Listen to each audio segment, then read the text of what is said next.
توفيت ليلة اليوم الأربعاء 25 يناير الممثلة المغربية القديرة خديجة أسد بعد صراع مع مرض السرطان. ونقلت خديجة أسد مساء اليوم إلى مصحة خاصة بالدار البيضاء قبل أن تغادرها صوب منزلها بطلب من عائلتها على إثر تدهور وضعها الصحي نتيجة تداعيات إصابتها بالسرطان.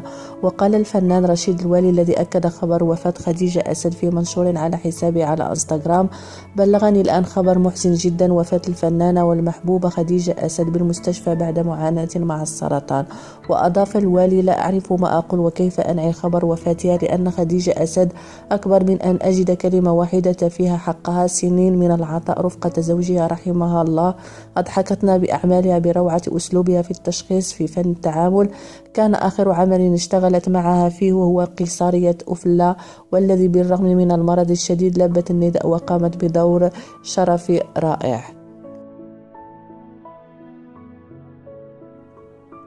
وتابعة هي مثال لجيل من المغربيات القادرات على التوفيق بين الفن والأمومة والمسؤولية، ومن الممثلات اللائي أبدعن بالرغم من قلة الإمكانيات.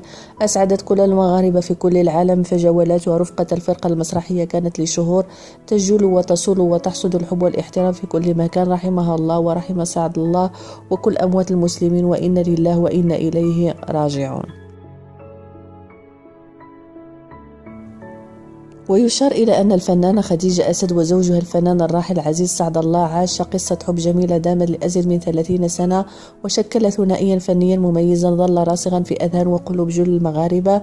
كما قدم عددا كبيرا من الأعمال المسرحية والتلفزية معا، من أشهرها سلسلة لالا فاطمة. يذكر أن زوجها الفنان عزيز سعد الله رحل يوم 13 أكتوبر سنة 2020 عن عمر ناهز 70 سنة بعد صراع طويل مع مرض السرطان بمدينة الدار البيضاء.